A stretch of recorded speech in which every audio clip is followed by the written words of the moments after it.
Recipe কিচেনে আপনাদের স্বাগত জানাই। আশা করি আপনারা সকলেই ভালো আছেন। আজকে আরেকটি রেসিপি নিয়ে হাজির হয়েছি, বাটা মাছের শুক্তো। তার জন্য আমার লাগছে কতগুলো বাটা মাছ। আমি এখানে 500 গ্রাম মতো বাটা মাছ নিয়েছি, আর 1 চামচ রাঁধুনি, 1 ইঞ্চি মতো আদা আমি এইভাবে কেটে নিয়েছি। এবার প্রথমে আমি এই বাটা মাছগুলোকে খুব ভালো করে ধুয়ে নিয়েছি, একটু নুন হলুদ মাখিয়েও ধুয়ে নিয়েছি, কারণ এর মধ্যে আমি কিন্তু এখন কোনো নুন হলুদ কিছুই দেব না। হ্যাঁ, এবার আমি এখানে গ্যাস জ্বালিয়ে কড়াই বসিয়ে দিয়েছি। কড়াইতে আমি মাছগুলোর পরিমাপ অনুযায়ী জল দিয়ে দিয়েছি। এবার এই জলটাকে আমি একটু ফুটতে দেব। জলটা যখন ফুটে উঠবে তখন আমি এর মধ্যে লবণ, হলুদ আর ওই মাছগুলো দিয়ে দেব।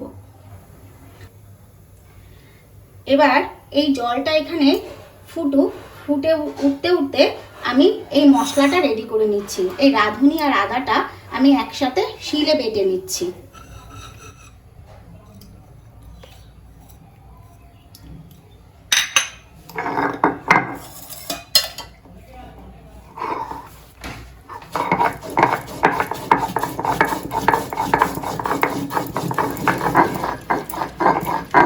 মশলাটা আমার রেডি হয়ে গেছে, এবার আমি তুলে নিচ্ছি।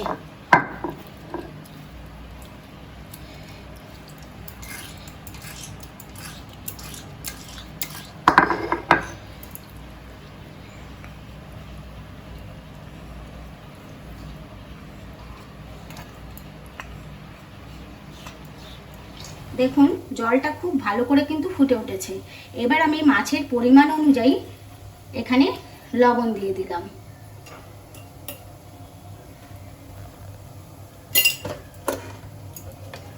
তারপর হলুদ দিয়ে দিচ্ছি, আর এখানে কিন্তু আমি খুব বেশি হলুদ দেব না।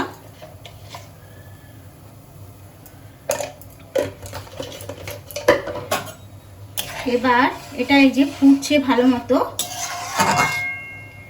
এবার আমি এই বাটা মাছগুলো দিয়ে দিচ্ছি।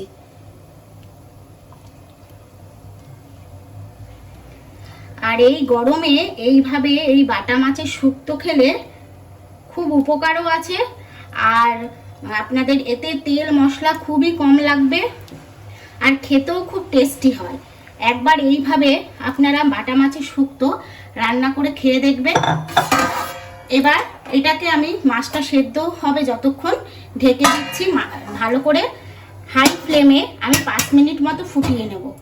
বন্ধুরা, আমি এটা ঢাকা দিয়ে 5 মিনিট হাই ফ্লেমে একদম ফুটিয়ে নিয়েছি।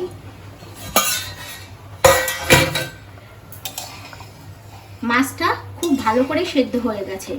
আর এই বাটা মাছের শুক্তোটা করার জন্য আপনাকে বাজার থেকে কিন্তু একদম ফ্রেশ মাছটা কিনতে হবে, আর এই মাছটা একটু ছোট হলেই ভালো হয়। এবার আমি এটা সেদ্ধ হয়ে গেছে, এবার আমি একটা পাত্রে এটা নামিয়ে নিচ্ছি।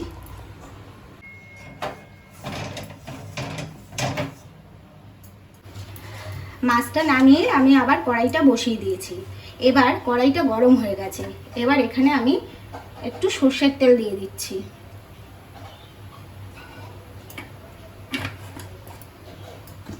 সর্ষের তেলটা গরম হলে এর মধ্যে আমি একটু মেথি ফোড়ন আর একটু রাঁধুনি ফোড়ন দেব। আর এটা খুব কম মশলা, খুব কম তেলে রান্না। এবার তেলটা গরম হয়ে গেছে, এবার আমি একটু রাঁধুনি ফোড়ন দিলাম, মেথি ফোড়ন দিলাম একটু, আর একটু রাঁধুনি ফোড়ন দিলাম। এবার একটু এটাকে নাড়াচাড়া করে নিয়ে এর থেকে একটা যেই সুন্দর গন্ধ বেরোবে, এবার আমি এই আদা আর রাঁধুনি বাটাটা দিয়ে দিচ্ছি। আদা আর রাঁধুনি বাটাটা দিয়ে আমি একটু সময় নাড়িয়ে চাড়িয়ে নেব।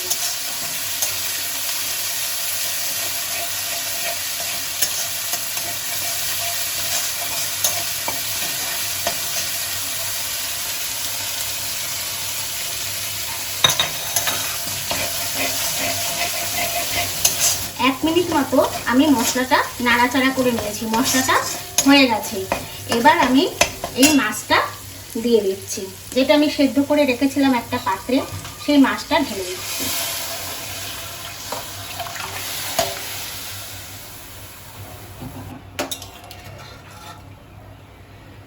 মাছটা দিয়ে দিয়েছি। এবার মাছটা আমি ভালো করে 2 মিনিট মতো ফুটিয়ে নেব। ফুটিয়ে নুনটা অবশ্যই চেক করে নেব, তাহলেই আমার মাছটা রেডি হয়ে যাবে। দেখুন মাছটা কিন্তু আমার সম্পূর্ণভাবে রেডি হয়ে গেছে।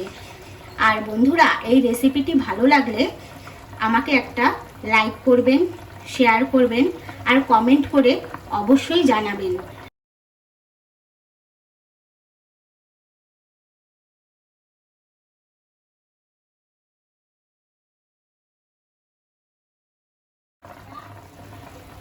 বন্ধুরা, মাছটা আমার রেডি হয়ে গেছে। এবার আমি একটা পাত্রে ঢেলে নিচ্ছি। গ্যাসটা বন্ধ করে দিলাম। বন্ধুরা, আমার পাশে থাকার জন্য চ্যানেলটি সাবস্ক্রাইব করে বেল আইকনটি প্রেস করে দেবেন আমার নতুন ভিডিওর আপডেট পাওয়ার জন্য।